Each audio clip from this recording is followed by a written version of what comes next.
Good morning, and thank you for joining us. My name is Maher Nasser. I'm the Director of the Outreach Division in the UN Department of Global Communications, and it's my pleasure to welcome you to today's event, marking Charter Day. You have seen this film, and it is a reminder of the atrocities that have led to the creation of this organization. We saw nations coming together in San Francisco 74 years ago today to sign what we now know as the Charter of the United Nations. I don't know how many of you have one with you, but if you don't have a hard copy, this is a special copy that we produced for the 70th anniversary. How many of you has a phone? All of you. You can actually download a free copy of the Charter in any app store. So you don't need to go down to the bookshop. I'm doing bad business for our bookshop, but if you want a hard copy, you can go and buy one from the bookshop, but if not, you can download it on your app. Everybody can have access to the Charter, and everybody should read it. On June 26, just one comment on the film, actually. You have noticed that they were all men. And I think that's also part of the reality of the 20th century that we have to change. We need to make sure that future leaders and future conferences are attended equally by men and women. And this is why we tried to ensure that on our panel it's not all men. So thank you, Atife. Thank you for being with us. And we should have done better with the balance, but it is what it is. Thank you very much. Thank you, Ramu, for facilitating that.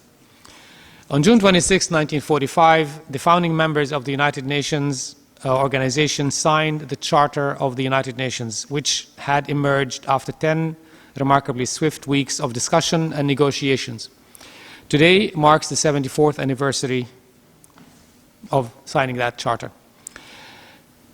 I would like to now invite you to stand in body and spirit and to read together the affirmation of the opening lines of the charter, the preamble, which now you will see on the screen before you and I guess for us behind us.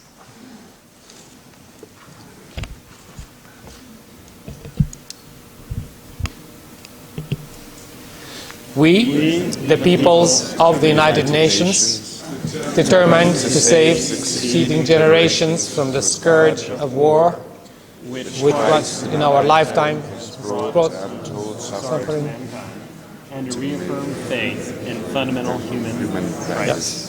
Dignity and worth of the human person, and equal rights of men and women and hard and small. To establish under justice and respect the obligations arising from treaties, other sources of international law, can be maintained to promote social progress and better standards of life and larger freedom. And to these ends, to practice tolerance and to live together in peace with one another, in good neighbors, to unite international peace and prosperity. Ensure by acceptance of principles and institutions and methods that armed force cannot be used in the common interest, and to employ the international machinery for promotion of economic social advancements of all people, have resolved to combine our efforts to accomplish these aims. Accordingly, our respective governments, through representatives of the city of San Francisco, exhibited their full powers found to be in good and due form, have agreed to the present Charter of the United Nations, and do hereby establish an international organization to be known as the United Nations. Thank you for that. I guess the lines were running too fast, you couldn't keep up. But next time you come to an event for the Charter, you have to know it by heart. There will be a quiz. It is a tribute to the Charter that its purposes and principles, as well as its operative paragraphs, have endured a rapidly changing world. Indeed, in that process of rapid change, there have been advancements in human accomplishments, in communications and technology, in creativity and enterprise that were simply unthinkable in 1945, and yet which have helped further the sense of larger freedom and the dignity and worth of the human person that the Charter evokes. And there too have been developments that threatened to undermine those aspirations. It is the world unseen in 1945 that these lectures organized by the United Nations Academic Impact focus upon. in the hope that they will stimulate reflection and discussion within these chambers and beyond as the United Nations prepares to commemorate its 75th anniversary, and then, in another 25 years, its centenary. We are fortunate to have as our speakers at today's event, organized in cooperation with the Boston Global Forum, Dr. David Bray, who will share with us his reflections on artificial intelligence, the internet, and the future of data. Where will we be in 2045? Among his many accomplishments, Dr. Bray has served as Executive Director for the People-Centered Internet Coalition, focused on providing support and expertise for community-based projects that measurably improve people's lives using the internet. Dr. Bray, David, please. Thank you. So as I come up, I'd actually like to invite Juan from the Boston Global Forum, real quick. Since you have been so gracious to help organize this, and I want to thank everyone for having me here, can you real quick share a little bit about the mission of the Boston Global Forum before I go into my remarks?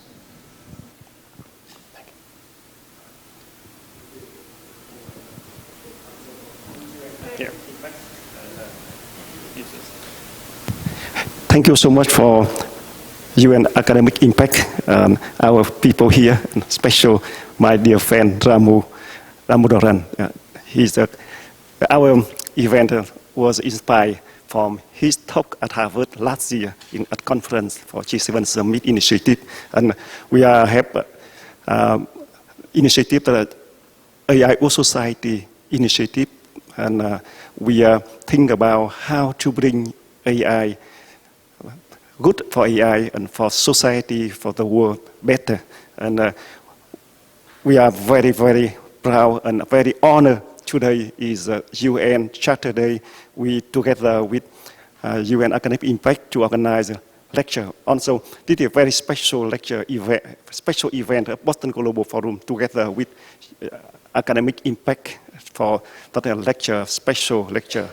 We named that AI Society Distinguished Lecture, but today very honor day, so we named that a UN UN Academic Impact Charter Day lecture. Very honor for us, and also we hope, David Bray, we hope make you are very impressive with his distinguished lecture for special day, and also we are very honored and very grateful to thank you, my dear friend Ramadan, and also our people here in panel discussion and people came here today. Thank you so much.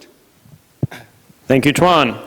So we're here to talk today about where will we be in 2045. As mentioned, that's 26 years from now, when hopefully the UN is celebrating its 100 years anniversary, and we're looking at a world that ideally is more inclusive, more equitable, and prosperous for us all. Now, first, I would say it's been said that there's two ways to predict the future. One is where you actually feed a whole lot of algorithms and data and try to analyze the trends to guess where that's going to go. The other way is to do either Ouija boards, horoscopes, or crystal ball. But in either way, you're probably going to be wrong. So I will first caveat and say these are my efforts to try and trace the contours of the choices that we have before us now that involve these technologies, but also most importantly involve people. Because at the end of the day, it is about all of us as people as to where we might be able to go and where we may want to try to avoid going in the next 26 years ahead. Now, as already mentioned, 1945, the UN Charter was signed. It's interesting to note, and I think, can we put up my slides, possibly? Oh, good, excellent, thank you. And I just want to make sure, so when the UN Charter was signed, it's worth recalling that Germany and the war in Europe had just ended 6 weeks earlier. That's how soon after those events that the UN Charter was signed, and it wouldn't be for another 7 weeks before war in the Pacific would end. So in some respects, the war was still going on when that occurred. And it's worth noting because that's a very pivotal moment. Now, here in the United States, The Nation, a publication, actually assessed that what the people of the world want is something that will not mirror their conflicts, but resolve them. Something that will despair their fears and will satisfy their hopes. I share that because I think that is very much true now in 2019 as well. We're increasingly seeing a world that seems to be becoming fragmented, becoming what some may refer to as being more tribal or more insular, as well as increasingly polarized. And I would say it's happening because we're not meeting those hopes as well as we could. And unfortunately, we're allowing fears to start filling the space. Now, on that second part, however, they said, this desire cannot be the nature of things fulfilled, which was interesting. They said that it actually requires nations to achieve integration and internal maturity before they can create a world organization that itself is mature. So this is worth thinking about because it's worth considering where we are now in 2019. Have we seen all nations mature? Have we seen maybe some slide backwards? Have we seen possibly failed nation states?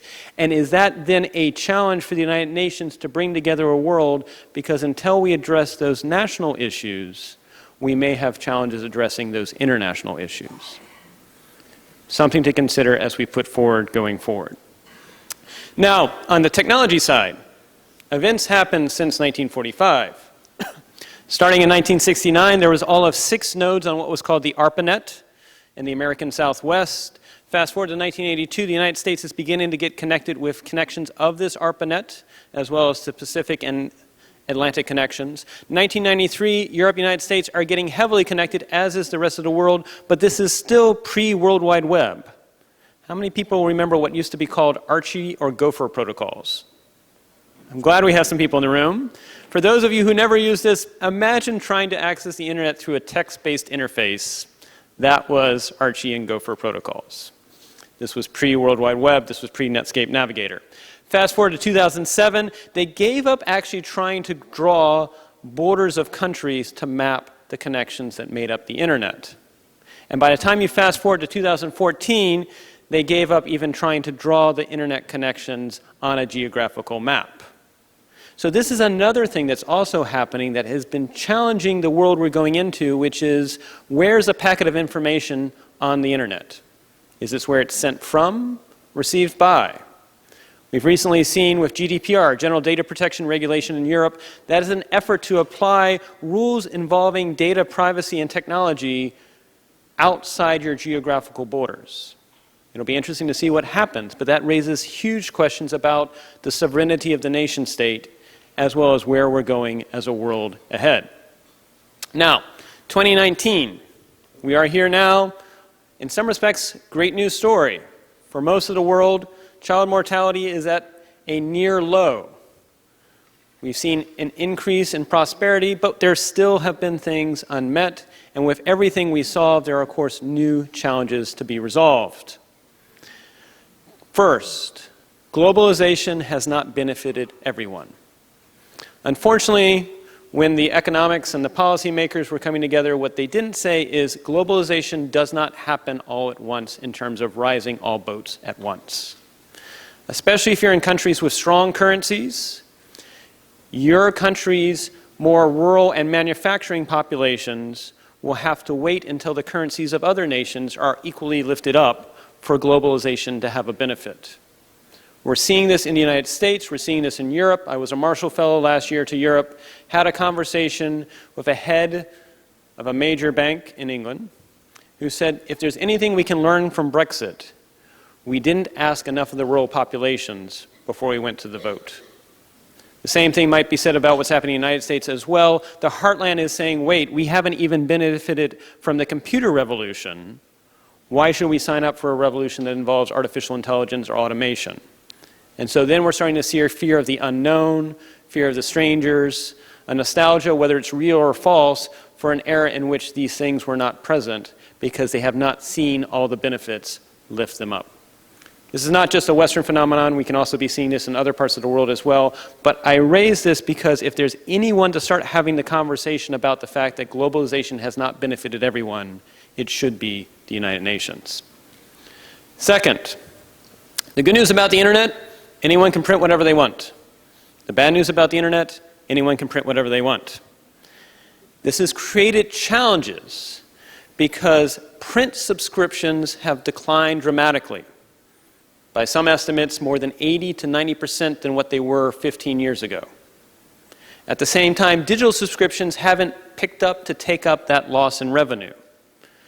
And what happens when you have a loss in revenue in the media industry? It's all about trying to capture your attention.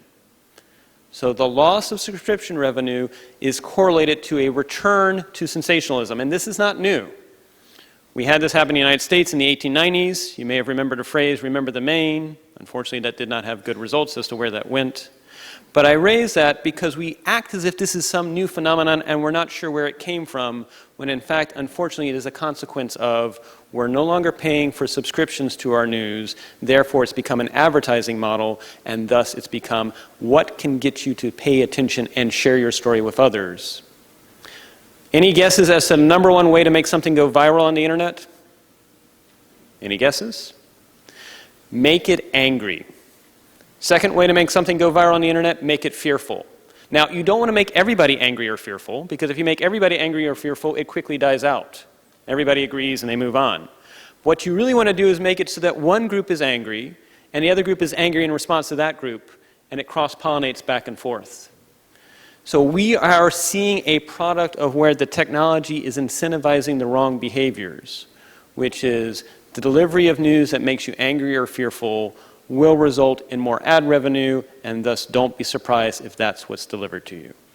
Again, something for the United Nations to address. It probably will have to be addressed individually by individual nations, but if we can begin to wrap our arms around this global problem, given the global internet, that may be something that can create a better future if we starting the discussions now as we head to 2045.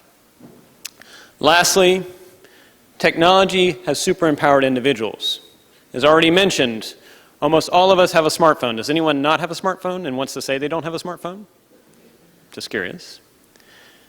According to some, you have more power than NASA actually had in terms of computational power when it went to the moon more than 50 years ago with that smartphone of yours. You think about it, it's an ability to actually not only communicate in real time anywhere in the world, you can do video, you have GPS, you have all these great capabilities. You can call a car, you can reserve a hotel, all through your pocket. But at the same time, these same technologies can be used for disruption as well. Unfortunately, there are examples. I come from the world of bioterrorism preparedness and response. I did that for 5 years, starting in 2000. And it was interesting. I signed up in 2000 at the Centers for Disease Control's Bioterrorism Preparedness Response Program in the United States. And about every 6 months, we said we didn't need to, we were told by different officials that we didn't need to exist. The Cold War was supposedly over. And it was scheduled for September 11th, 2001, weeks in advance, that I was going to give a briefing as to what we would do technology-wise if a bad day occurred. 8:34, the world changed. That briefing was canceled. We piled computers into cars, and we dealt with the response to 9/11.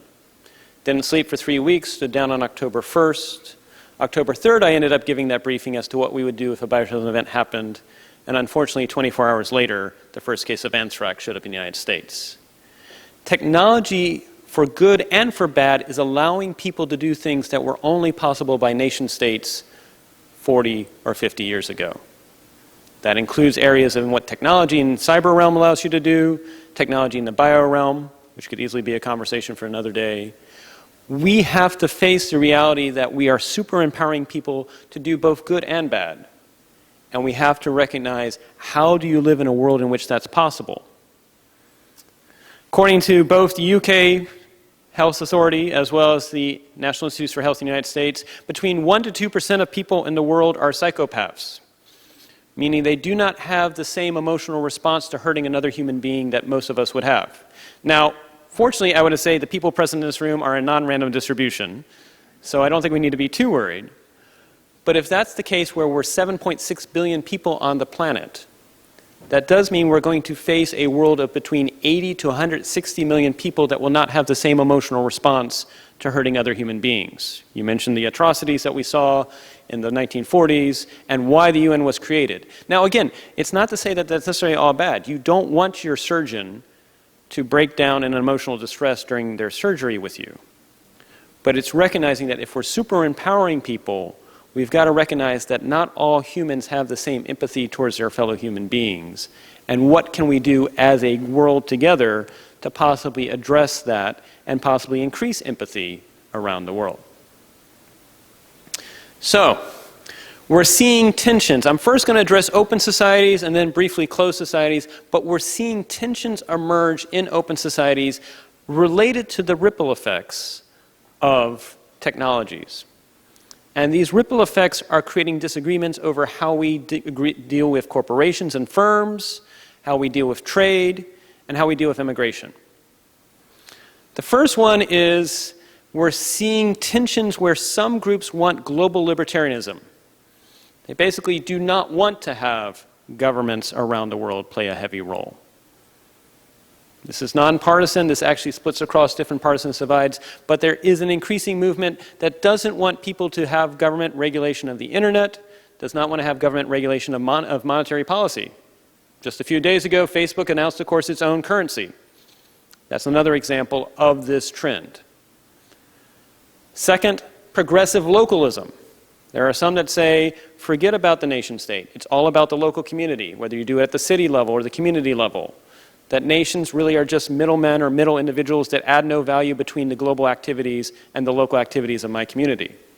There's both good and bad with this. In some respects, working on the local level, you can be more aware of the needs of your people. But how do we deal with hard issues like climate change, where you cannot address that just locally? It requires all of us.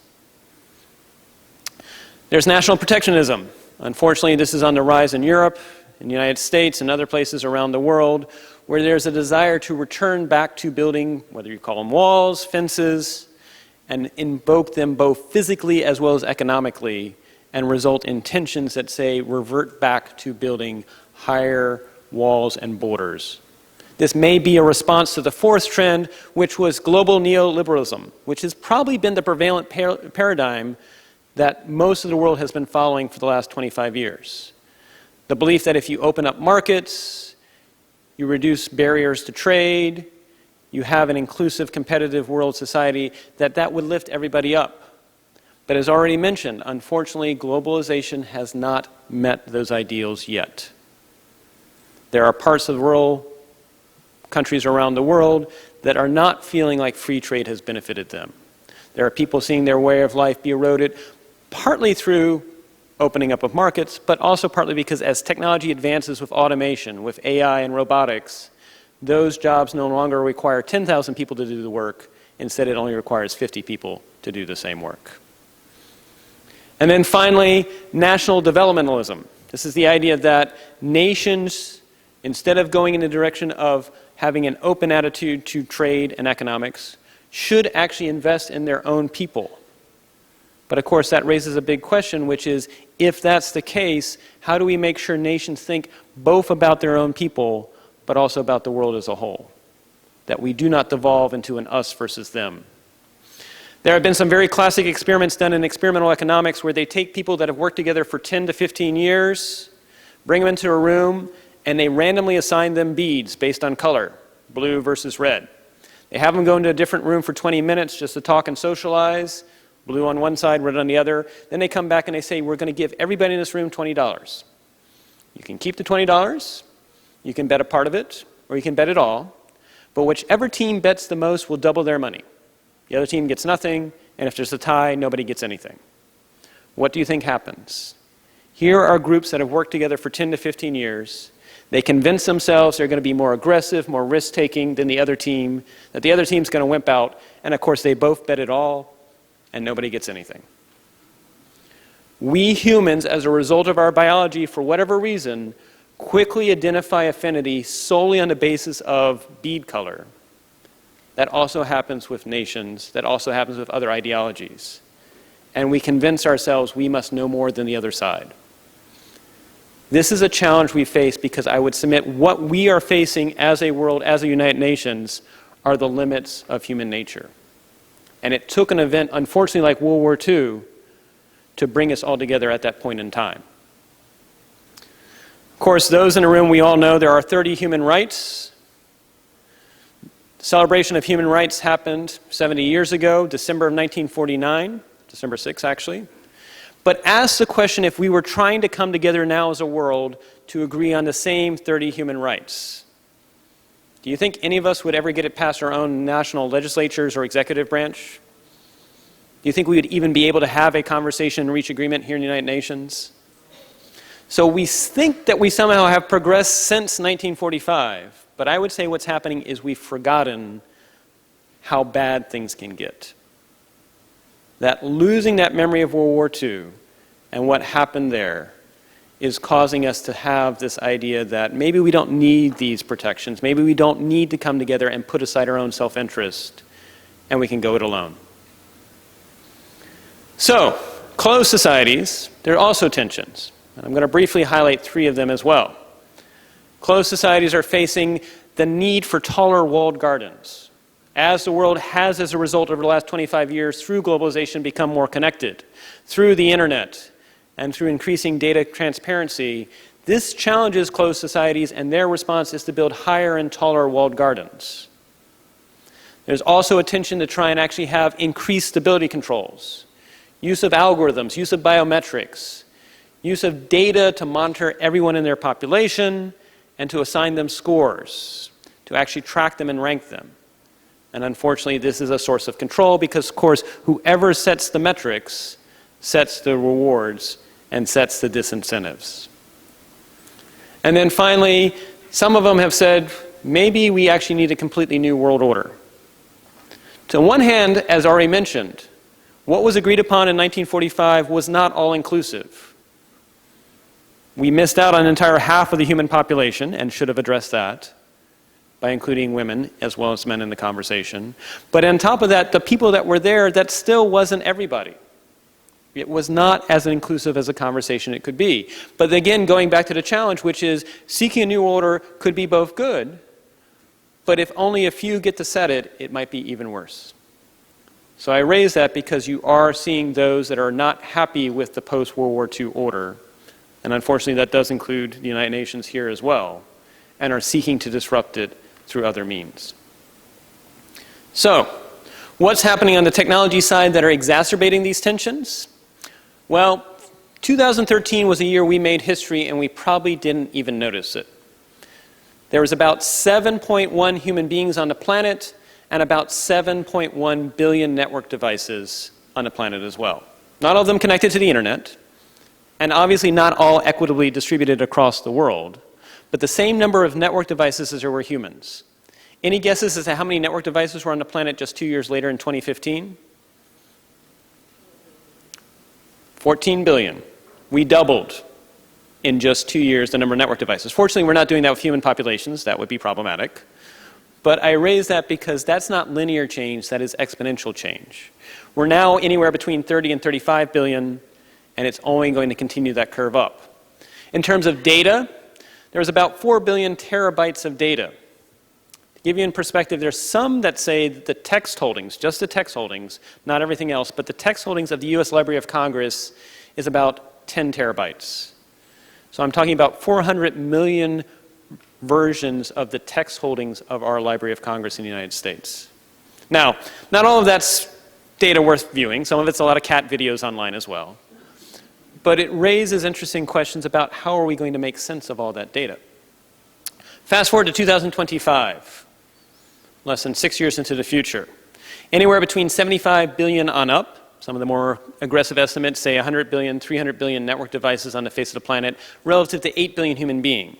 Now, in December of last year, we finally hit the tipping point where there were now more than half the people on the planet connected to the internet. Now, that does mean we still have an obligation to, at least for those who want it, to have internet access, because we still have another half to address. But if current trends continue, and we'll see whether or not they continue or if they change, we're going to bring on about another 3 billion people in the next 6 to 7 years. Think about it. It took us about 35 years to get 3.5 billion people connected. We're going to do that again in about 6 or 7 years. That's going to challenge notions of cybersecurity, notions of privacy, making sure people aren't exploited in terms of their data or other attacks.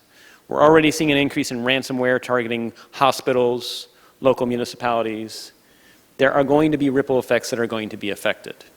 And in terms of the number of people, ideally, we'll move forward. In terms of data, the data is going to continue to grow so that we're now looking at 200 billion terabytes relative to 4 billion in 2013.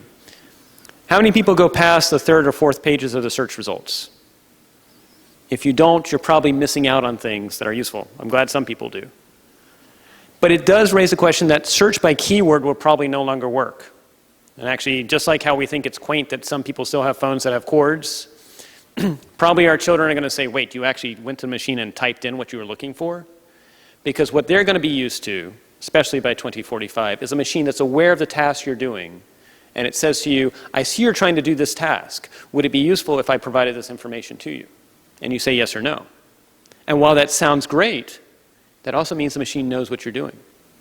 It means that those that don't choose to share what they're doing with the machine and share their data with the machine may be at a disadvantage in terms of literacy versus those who choose, which raises questions about how do we avoid either a surveillance state or how do we avoid surveillance capitalism.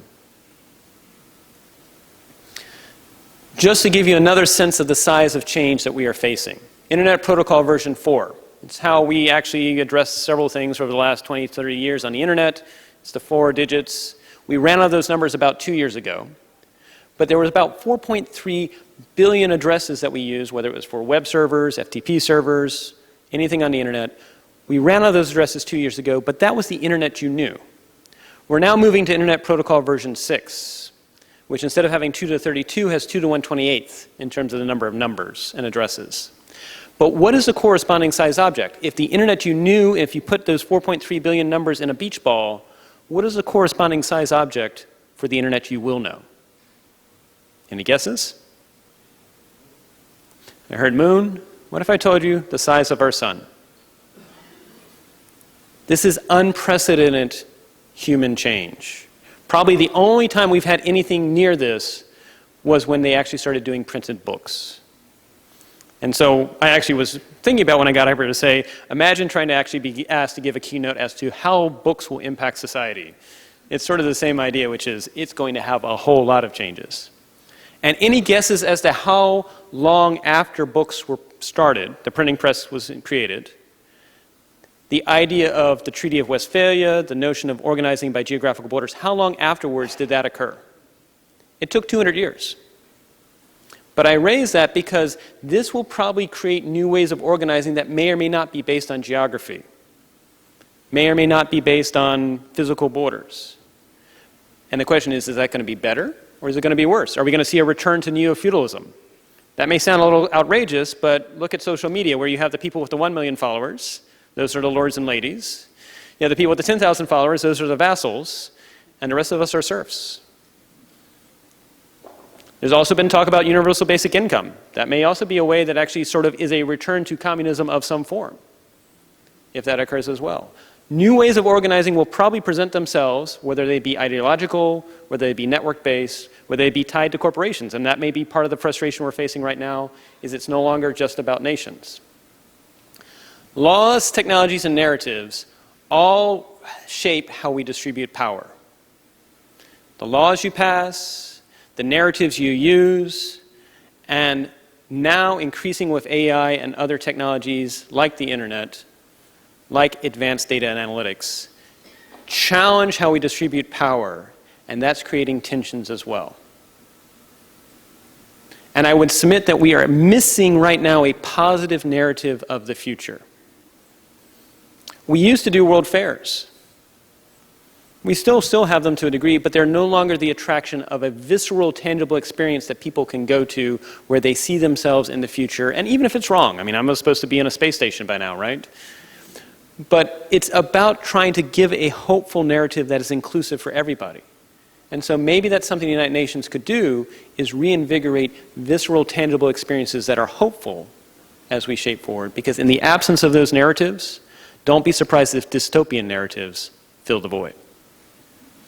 Now, again, going back to what was written in 1945, they said that this could not occur until nations themselves are mature. But I'm going to actually submit, it's not about just having nations mature before you try to move forward as a global United Nations. It's also about making sure those global corporations are mature, as well as network communities. And what we may be seeing right now are there are some corporations that are a little less than mature than we thought they were. And that's creating tensions and challenges around the world. So what are the choices we face going into 2045?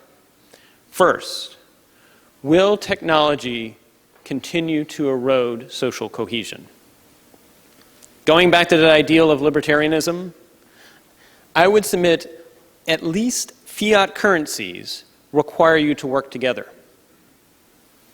If you remove fiat currencies, if you remove these saying that I need to actually use a common currency to interact with people, then you can imagine that you have different groups. You have an alt-left currency, you have an alt-right currency, and they no longer have to work together, and they've already had themselves create echo chambers in the news media. Now they start doing it on their currency basis, now they start doing it in terms of reputation basis.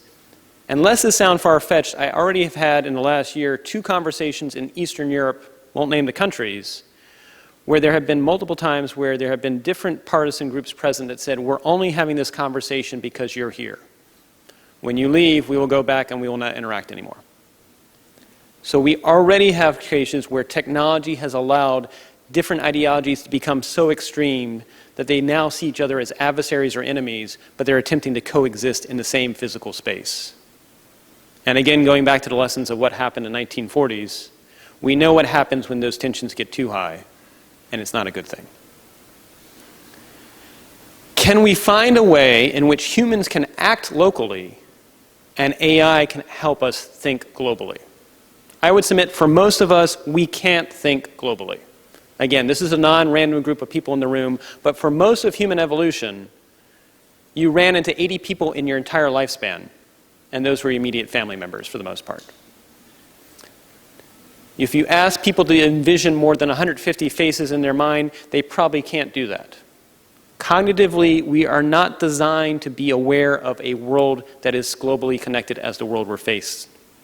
And that's, again, the limitation of human nature. But maybe if we find ways in which machine learning and AI can help us expand our perspectives. There have already been experiments where they have pen pals in different nations. The machine helps translate the language. You do this for about 9 months, 12 months, and then you reveal at the end of 9 to 12 months that that person who you've been a pen pal with, that you thought was speaking the same language as you, was actually someone of a different nationality, different background, and may have been someone that you would have normally perceived to be your adversary, but in fact, you've reached them and linked them together. We've got to use technology to overcome our own flaws as humans, and one of our flaws of humans is we cannot think globally well. Will a cognitive Cold War continue? I would submit right now there are multiple cognitive Cold Wars occurring around the world. It's not being covered too well. It's hard to actually attribute where this is occurring and who's doing it. But it's not something new. The reality is other nations have interfered with other nations in terms of information delivery and what they perceive to be truth for quite some time. But it's now even more possible with the reach that is possible through the internet and social media. And again, playing into the fact that we humans have limitations, unfortunately, we all have what's called confirmation bias. If something's delivered to you that sounds good, that matches your belief system, unfortunately, you will buy into it without a critical read of the actual article. And it's been shown that more facts will not change your position. Instead, they'll actually make you dig in more. Similarly, if you come out and want to say X is not true, we humans never remember the not part. We just remember the X part. We've seen this happen in the United States where a video of one of our rather famous congresspeople was posted that was obviously fake. But the question is, how do you address that in an open society? You take down the video, you've just done censorship. But you leave the video up, nobody remembers the disclaimer that says X is not true, they just remember X. So this is a huge question, which is our own human limitations as we become connected are playing into this cognitive war, this Cold War that is occurring. And it's only going to get worse as technology challenges our ability to actually perceive anything without being played into our biases. Will globalizations low tide? As already mentioned, if you're in a country with a strong currency, your manufacturing in rural areas are currently disadvantaged in a globalized world. Will that low tide continue to decimate rural areas? Just to give an example from the United States as a whole, 2 years ago, 47%, according to some sources, 47% of all the jobs created in the United States went to the top 10 cities only. 1 year later, 49.5% of all the jobs created in the United States went to the top 10 most populous cities only. So we're seeing this phenomenon, at least in terms of cities and job creation, it's a rich gets richer phenomenon. And the idea that somehow rural areas with a less of a challenge in terms of access, lower wage entry, it's not occurring. You see companies gravitating to where the workers already are, even if it's more expensive than going to rural areas. Which means something has to be done to replant that forest. It's almost like the Amazon, which is if you cut down Amazon trees, they don't automatically regrow back. You actually discover the Amazon itself is a desert if you cut down those trees. Whether it's done by governments, whether it's done by the private sector, whether it's done by academia or nonprofits, something has to be done to help these rural areas that are currently being decimated. Else we will have a challenge in terms of frustrated, upset people. And the answer is not everybody moves to the cities. At the same time these trends are happening in the United States, you're seeing mobility as a whole go down, especially in rural areas. People are being stuck in an area that is seeing their factories close and they aren't able to move someplace else. These are huge challenges that we have to address. And then lastly, can you balance national interests with ecological and environmental interests? That to me is a huge challenge because right now, whether it's a corporation or a nation, it's almost a prisoner's dilemma, which is unless you can guarantee no one is going to defect in the bargaining, you are motivated to not cooperate yourself. And we have not figured out a way to use technology that can both encourage national thinking, can encourage individual private sector thinking, but also address economic and ecological interest. And this is the fundamental tension because we cannot, again, expect that everyone globally will somehow put aside their own self-interest. That's not human nature. It's even worse because if you're in societies right now that are not experiencing these environmental impacts, you walk outside and say, things seem pretty well.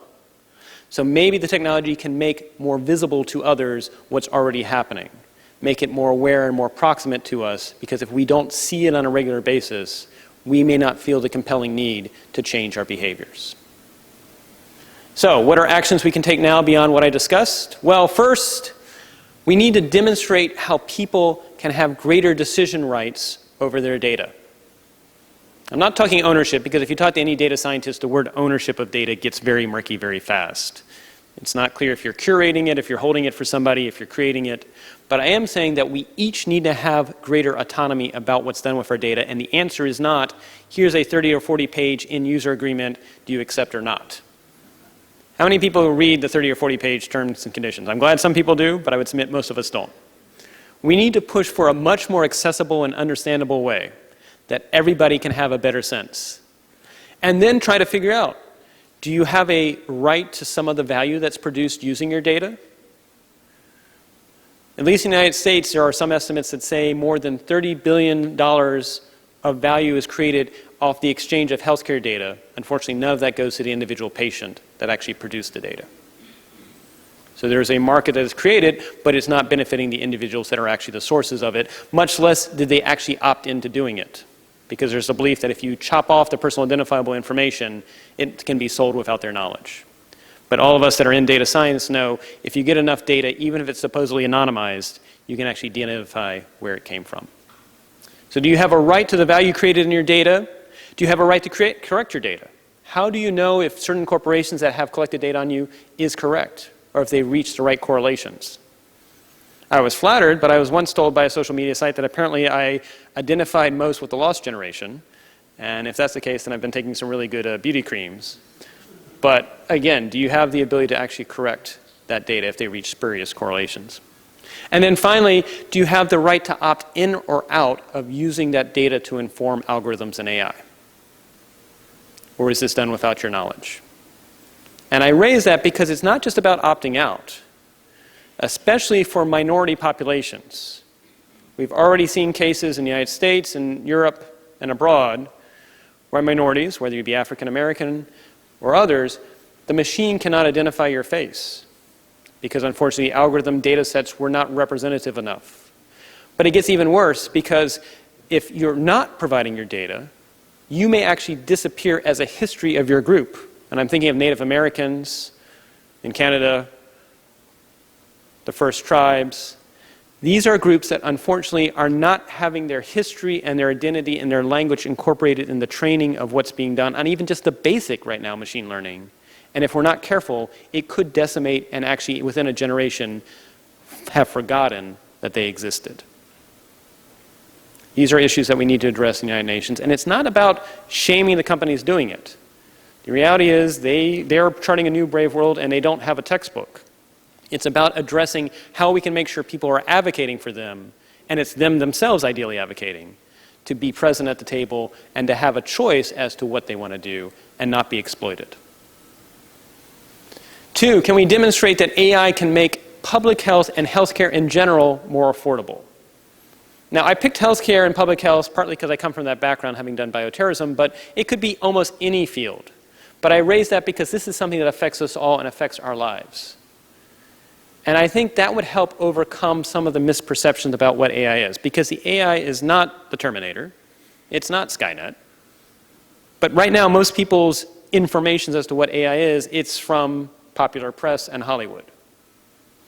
And so we have to make it real to you and show that it can benefit your life in terms of either reducing the amount of time that you have to spend on something, reducing the cost of something, or providing a better quality of care. And can you do this for underserved populations, as well as including it for mental and elder care? I'm not just talking about physical care too. Then lastly, can we demonstrate how technology can positively reframe how we work as individuals and communities?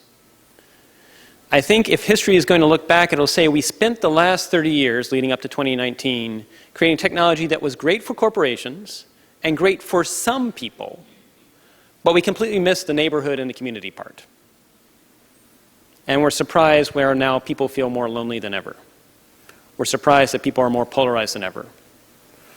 And I'm not sure necessarily this can be addressed through market-based incentives, because if the market tries to deal with communities, they may only find a way to exploit them. We've got to figure out a group that can rally around how do we uplift communities and give communities a voice and a locus of choice and how the technology helps them. But again, going back to, we used to have at least some narratives of the future. They may have been biased in some ways, they may have been Anglo-centric, but at least there were some narratives about the future that were at least non-dystopian. I would ask, where are the non-dystopian narratives for 2045? And if we don't have non-dystopian narratives for 2045, don't be surprised if we create a bad future. So, having laid that all out, and getting ready for the panel that hopefully will do a much better job of uplifting your spirits that 2045 is going to be great than I did, I do want to end with one positive note. This is a photo taken in 2013 when NASA's probe Cassini turned around as it passed Saturn. And it captured a picture of that pale blue dot, known as our home.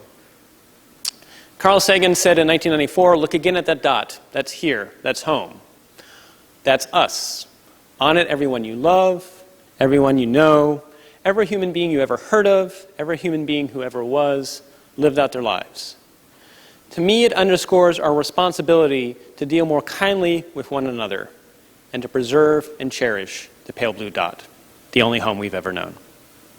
We're going to need more positive change agents for 2045. I thank you for your time, and I look forward to the panel discussion. Thank you.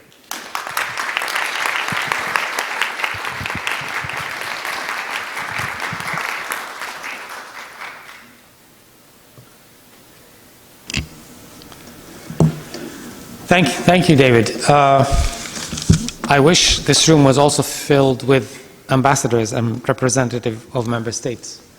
These discussions are incredibly important. You spoke about inequality and the rise of inequality and 47% of jobs having gone to, it reminded me of an article a couple of weeks ago by Alan Kruger from Princeton University, where he spoke about since 1980, and he started about when ABBA's song, The Winner Takes It All, that came out in 1980, was a turning point in income inequality. He says that since 1980 until today,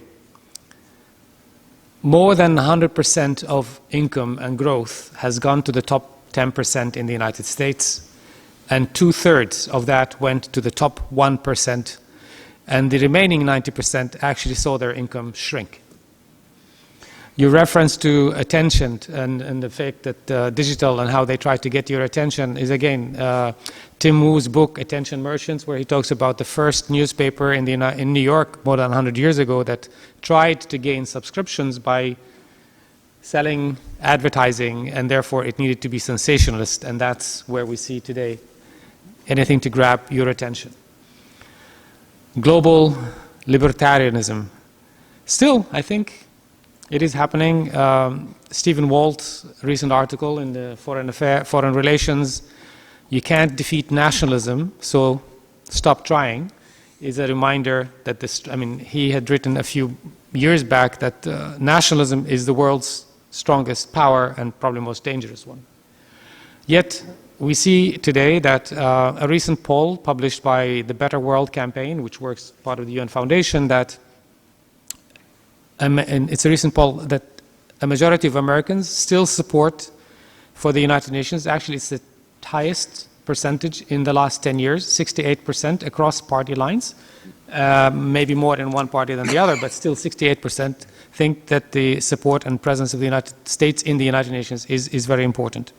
So these are really important reminders that you have given us and just additions. And now I turn to our panel to reflect on what you have said. And I start with inviting my friend and colleague Fabrizio Hochschild, who is the United Nations Under-Secretary General and Special Advisor on the preparations for the commemoration of the 75th anniversary of the United Nations, who has also worked very closely with the high-level panel on digital technology that the Secretary General appointed last year. The report came out actually 16 days ago, on the 10th of June, I think, was the launch of the panel, and I hope that maybe at some point you can give us some reflections on the panel. Fabrizio. That one. Thank you very much, and congratulations to the organizers. Excuse me. And thank you, David, for that very stimulating presentation. Thank you also, Maher. I'd like to come back to one of your analogies, just to underline a point you made, David, that we're really living in an era of unprecedented change. You drew the parallel to the invention of the printing press.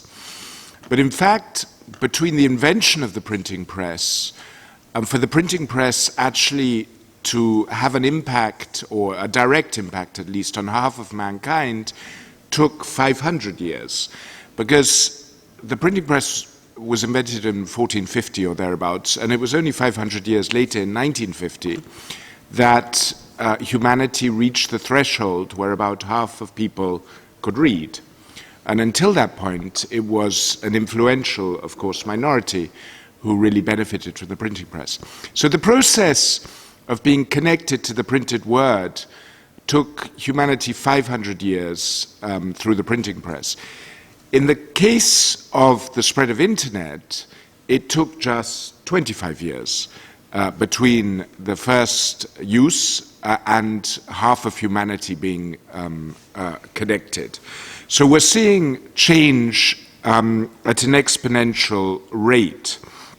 And this has prompted one person who's at the heart of this, the global chair of Nokia, to say that never again will we witness change being as slow as it is today. So now is the moment to try and address some of the challenges that David so eloquently briefed us on, because change is already moving faster than we're adapting, than our policies, our laws are adapting to, and it's only going to go faster.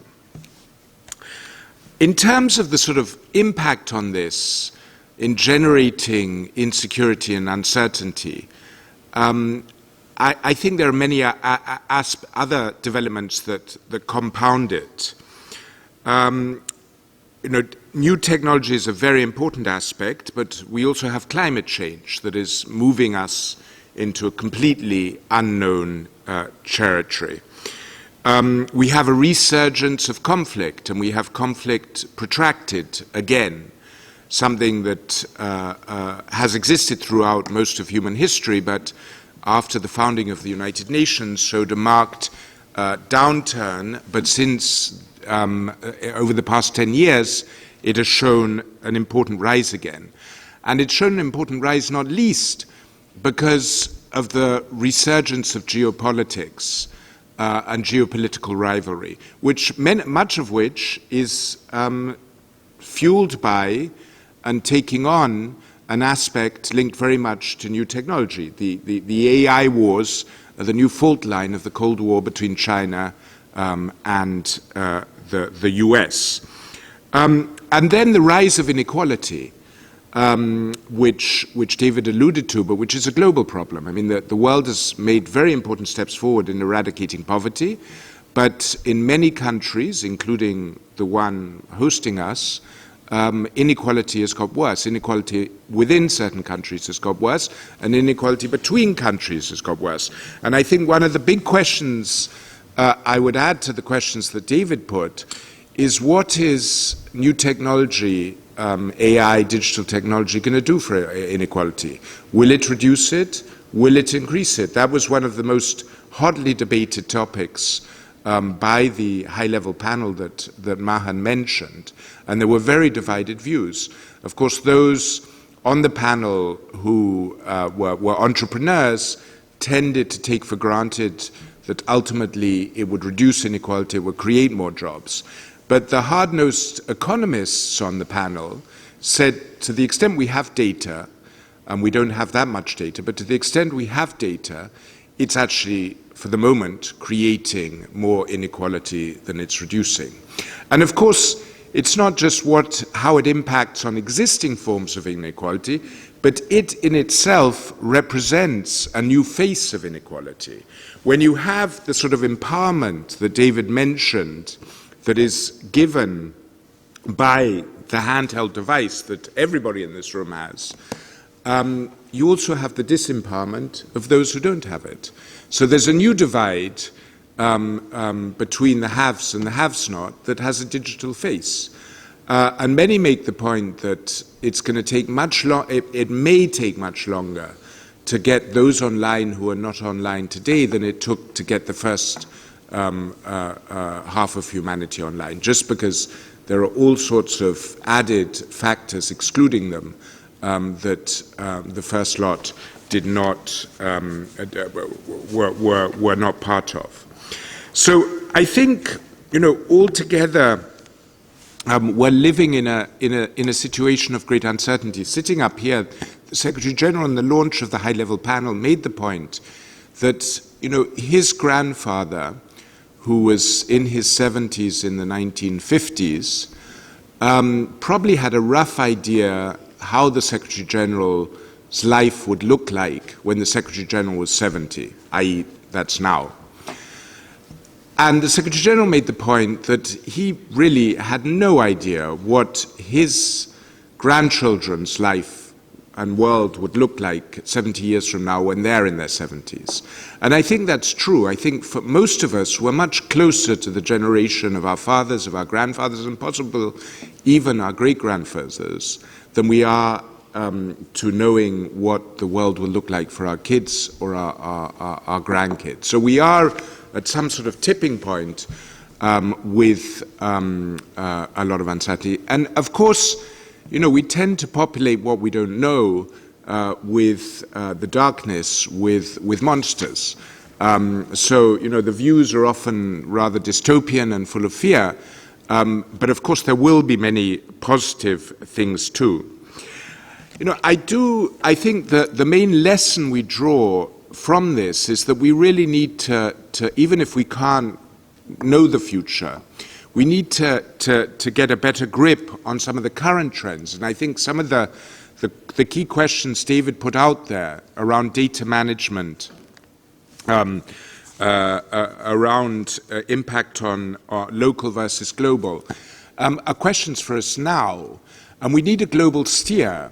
I think, what has happened when we faced other new technologies, and I'm thinking of nuclear or outer space exploration, national governments and international organizations stepped in very quickly to try and ensure that those policies were steered for the good, that unintended consequences were contained and the malicious uses were, as far as possible, stopped.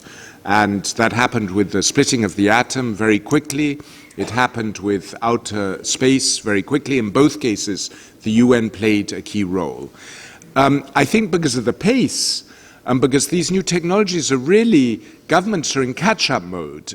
Previous new technologies, the governments have had a heavy hand in their development. In this case, it's almost exclusively done by private enterprise, and governments, even the most advanced, are desperately trying to catch up.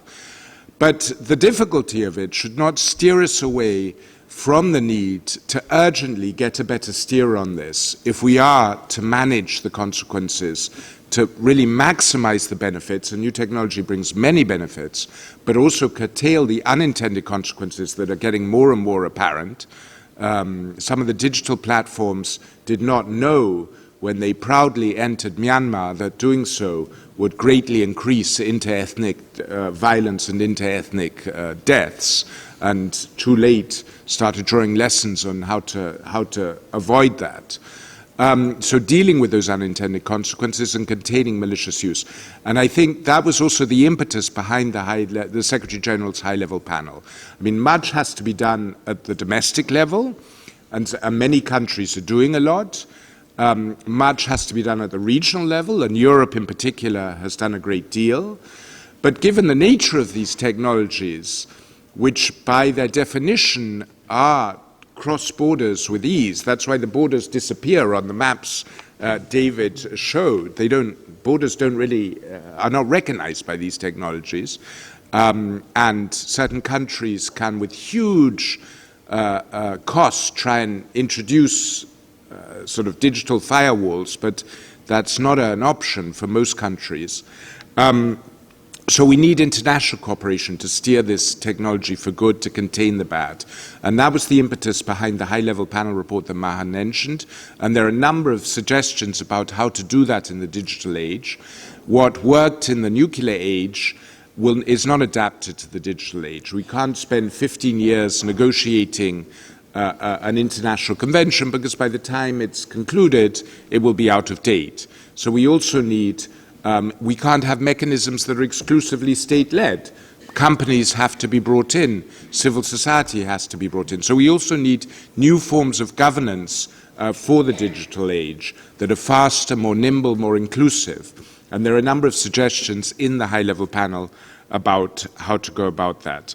So I think we need to think much more about these challenges with regard to new technologies, but also more broadly with regard to climate change, with regard to growing inequality, with regard to population evolutions, demographic evolutions, and with regard to migration, and trying to reflect more on that so that we can make our international institutions serve better the delivering on the future that everybody aspires to, that is enshrined in the SDGs.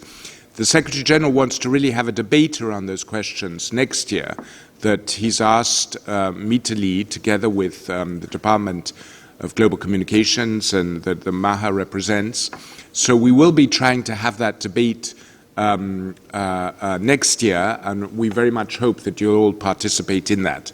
And I think today is a sort of unintentional kickoff, because we started with looking forward to 2045, which is very much the way the Secretary General wants to frame the debate for global dialogues all over the world next year around these challenges. Thank you.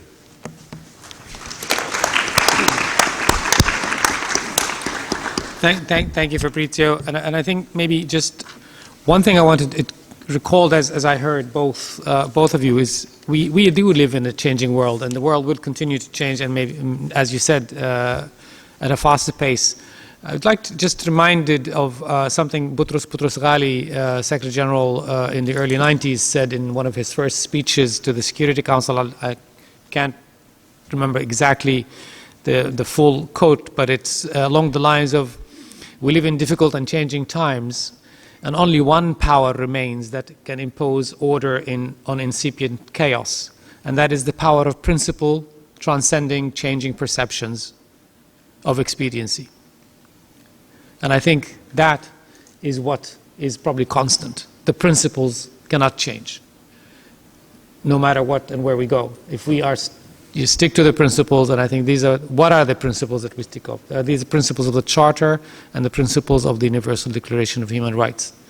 So, with that, maybe thank you, Fabrizio. I'd like now to invite Dr. Mariko Gakea of the Harvard T.H. Chan School of Public Health.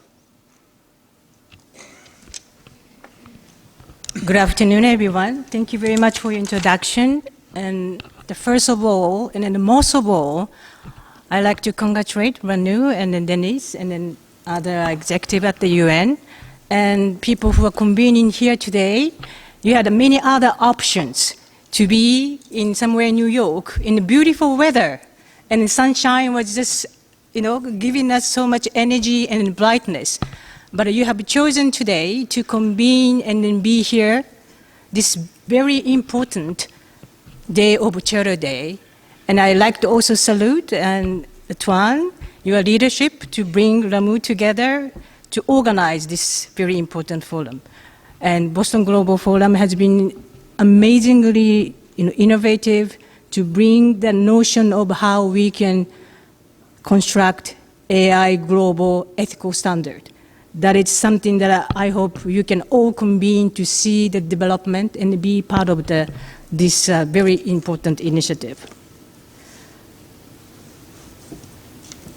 Thank you, David, for giving us great scope of comprehensive analogy and information. I can really salute another David here, my colleague. When we teach, we actually learn from learners. We want to say student because we are equal in a way to develop the knowledge and to build the future. So today, entire the conversation can be framed as a little bit in my part to look at what is academic impact that has been brought into the conversation, because that's the echo that Ramu has been working very effectively, and then we really salute your leadership. And what is academic impact? When 1945, after only 6 weeks, all this atrocity, and then you saw the video, many people died. I'm Japanese. I'm very grateful that my life, I didn't need to go through, experience, or witness any wars or conflict. But my grandparents' generation, my family, entire half of the family are gone. So we leave the legacy, history of human evolution or life.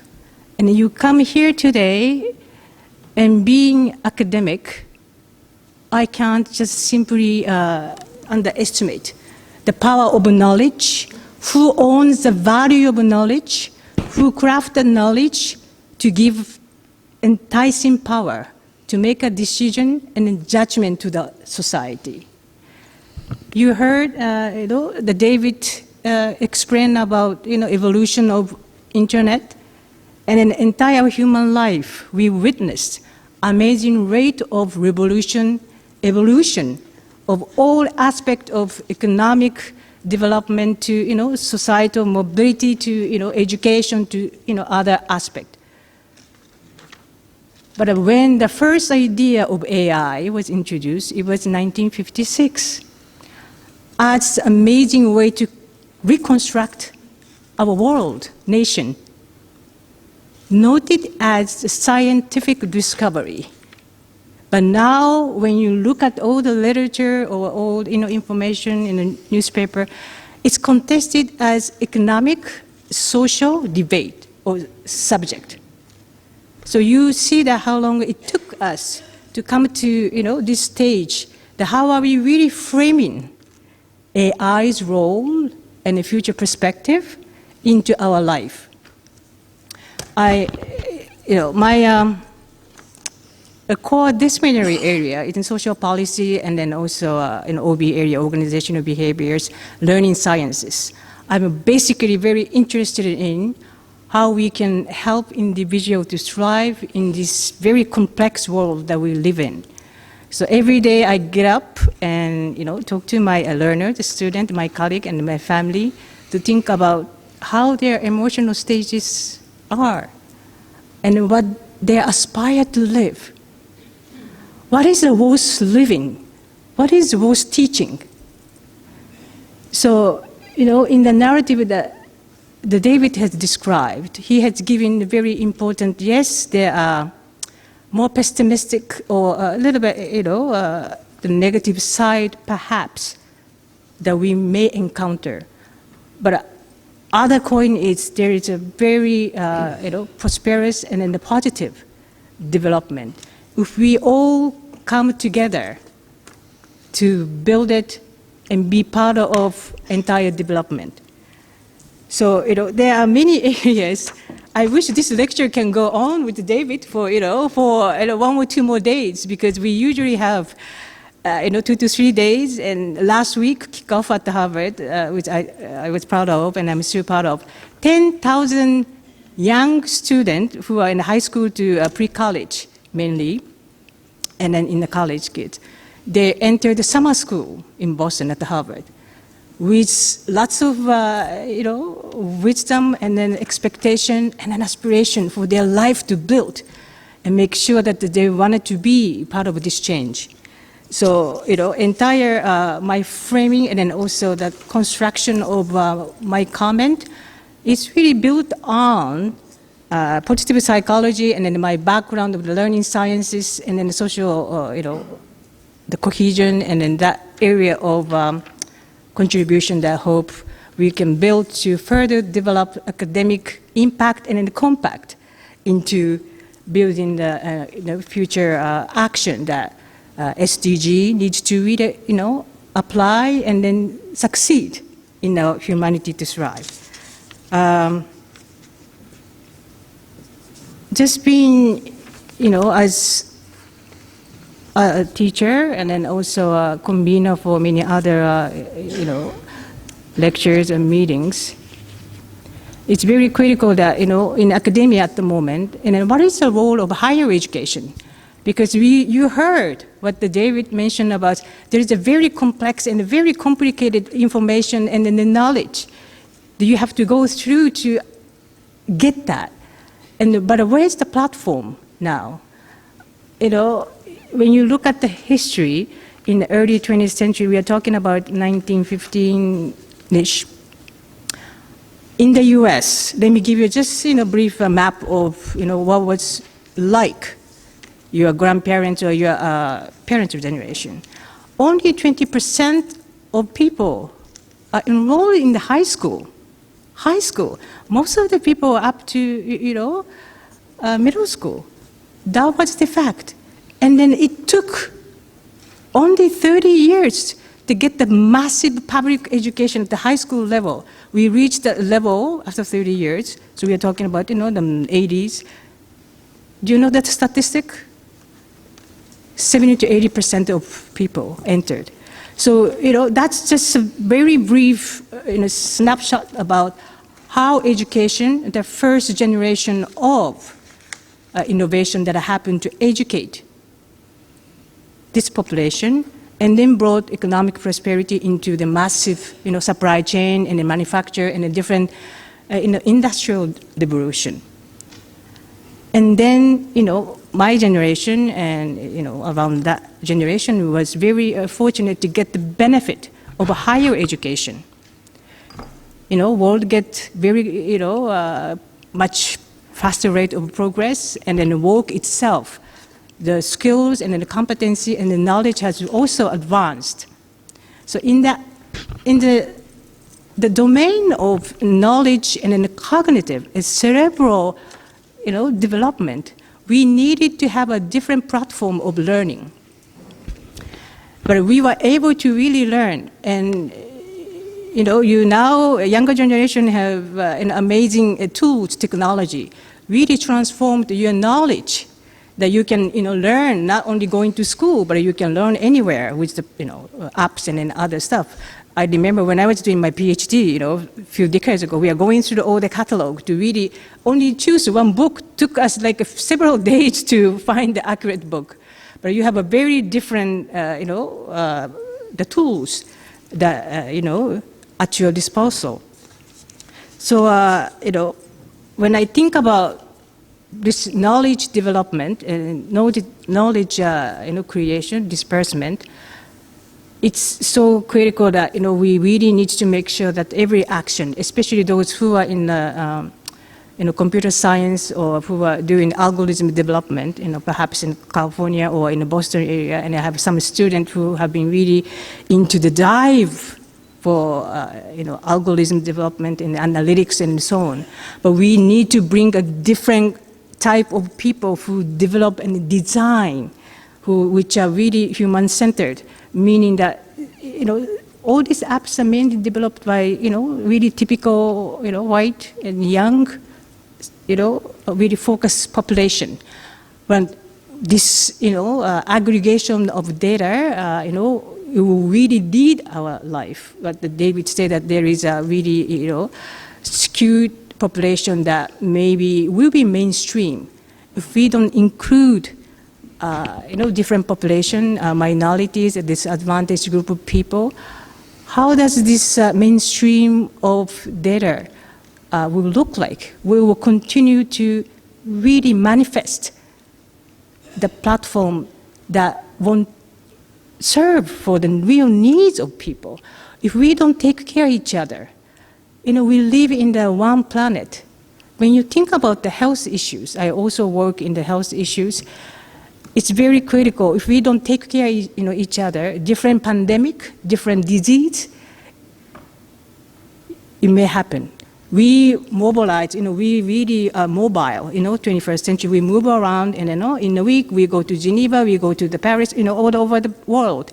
So we are connecting, we breathe same air. So if we don't take care of sanity and then the basic needs of our human, beings, all this unconscious, but it's very conscious level of, disaster can happen. So it is very critical for us that the knowledge should be really distributed, and the knowledge needs to be really reached out to every population. This is a land. Please remember, I just happened to be at San Francisco War Memorial Performing Arts Center only a few months ago in San Francisco, where this charter was signed. I still have a photo. It's just maybe the fate. And we had International Competitive Education Forum as anniversary to commemorate this charter. So education sector is really having cognizant about how UN and SDG needs to really collaborate with the education sector and public education. So it's very, it comes with my heart that the land that we sit in New York here, and the people who came to convene to build this institution as the icon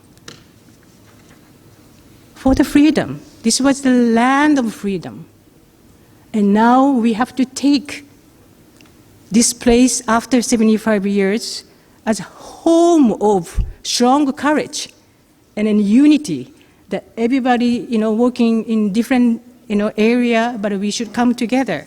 So knowledge is not for a private profit. Knowledge is for the public goods. Please, we have all the intergenerational wonderful, wisdom. We can really build this world together to have a better prospect. But the knowledge we need to really protect and make sure that we will really reside at the UN level to really serve for the public good, for the humanity to thrive and then to have a peace. So I really thank you for the work that you do. And thank you, ladies and gentlemen, and then really look forward to forging for the action that will really sustain our global peace. Thank you.